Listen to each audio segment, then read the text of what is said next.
Note: this is inspired by the cursed Jim Henson Productions logo left square bracket right square bracket. If you were growing up in the 1990s and were a fan of anything related to Disney, chances are you may have seen a familiar logo in several Disney-themed VHS tapes. The logo I'm talking about is the Walt Disney Pictures. For summary, in a dark purple/blue gradient backdrop, a shower of light descends from the top of the screen, forming a stylized, segmented castle which is a white/purple gradient with only 6 flags. The segments seem to be spaced farther apart by the time the light reaches the bottom.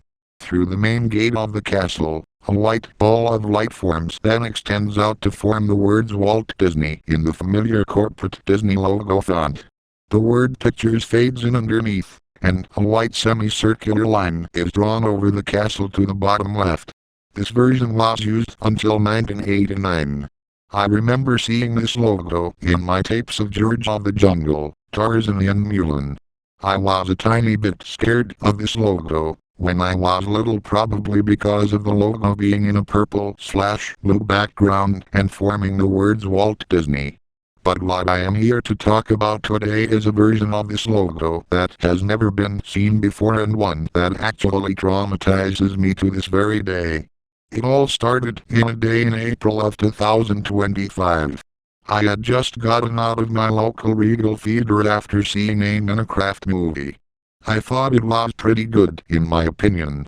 I walked down to Goodwill to see if they had any good VHS tapes or DVDs. I spent a few minutes browsing up, until I spotted a tape I used to have during my childhood.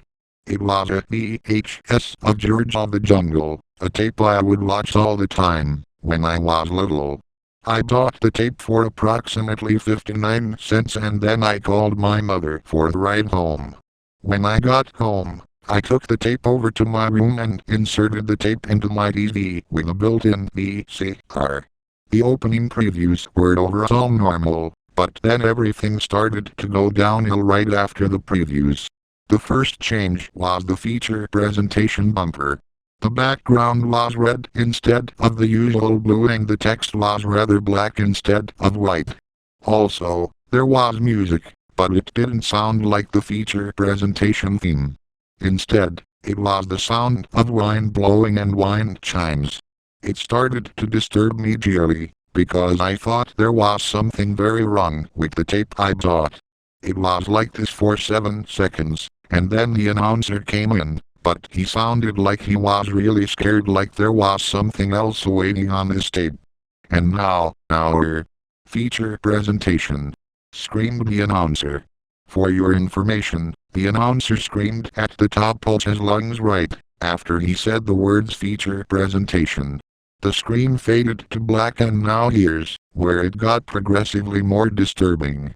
Right after the film has been modified screen, the Walt Disney Pictures logo came up, but the background was black instead of blue, the castle was red instead of white, the music was playing loud church bells instead of the usual orchestra, almost as if my TV speakers were at full volume. A black ball of light forms then extends out to form the words Walt Disney in the familiar corporate Disney logo font. The word Pictures fades in underneath. But the word Pictures was red instead of white. After the logo, it stayed there for 2 minutes. After the logo, the screen cuts to black, and now it fades to Mickey, but oh boy, he looks so creepy. First of all, his head was red and black. His eyes were black instead of white and his pupils were white and black instead of the original eyes. And lastly, his eyes and mouth were drooping blood. Somehow, it just happened to stay on the shot of Mickey for an extremely uncomfortable period of time. Just then, the sound of wine and the wind chimes from that feature presentation bumper returned and somehow, Mickey's mouth began moving, making me more scared than I already was. Mickey then proceeded to speak in a very demonic, deep, booming tone. Why are you watching this tape? Now, I'm going to give you something that'll make you regret ever buying this tape. The head of Mickey then disappeared, and then what happened next actually makes me regret buying this tape.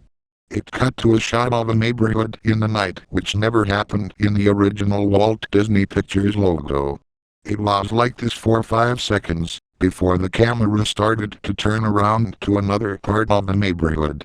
All of a sudden, Stitch, from Lilo and Stitch, started to scream, which is from SpongeBob, and, a haunting, 2 seconds later of him screaming, he began running up to the screen at fast speed, but he was completely messed up. His skin was black instead of the usual blue, and his face was very creepy, like if it was from an analog horror. This caused me to scream like a little girl, because I tend to have a reaction for when something is running up towards me. Stitch's jump scare was apparently seizure-inducing, which caused me to close my eyes, because the lights were flashing and I didn't want to risk getting a seizure. After that horrific jump scare, I opened my eyes and static played until a face of the creepy Stitch flashed once, then the movie played like normal. But I couldn't take it anymore.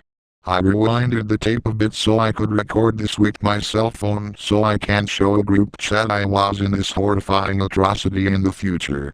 Once I finished recording, I took the tape out, grabbed my dad's sledgehammer, and smashed the tape to bits. After that, I took the pieces of the remains of the tape and threw it in the garbage. Later that night, I was too traumatized to sleep, because I was worried that I would have a nightmare about that cursed logo. I unfortunately fell asleep and had a nightmare. However, this nightmare was a lot different. This dream involved me in the exact same Goodwill, where I bought that George of the Jungle VHS. When I picked up the tape, a Goodwill employee appeared in front of me and said, "Sir, I would not buy that tape, if I were you. It's got a scary logo." I ignored his warning and proceeded to buy the tape. But when I walked out, I saw that exact same Stitch creature from the tape started to scream for 2 seconds and started running towards me. In a panic, I woke up. But then, I decided to go back to sleep thinking that I would have a different dream. I did have another dream that was different, as I mentioned, but I can't remember what happened. When I woke up the next morning, while I was getting ready for school, the first thing I did in my phone was write an email to the Walt Disney Company, because I feel like they were the only ones who would be able to solve this case of the cursed Walt Disney Pictures logo. I also attached the MP4 files for evidence. While the bus is taking us home, my phone buzzed and I just so happened to receive a reply from animators of Inside Out 2. He said that a man who was working for Walt Disney Pictures at the time made that alternate version of the logo, as he wanted to use it for a Halloween special in the future. However, he was fired from the company after what he had made, likely because they found it too horrifying. But somehow, the logo he made got onto a copy of George of the Jungle without the company knowing. So yeah, that pretty much wraps up this story. I'll always like Disney for as long as I will. It's best to stay away from unusual videotapes or just report them.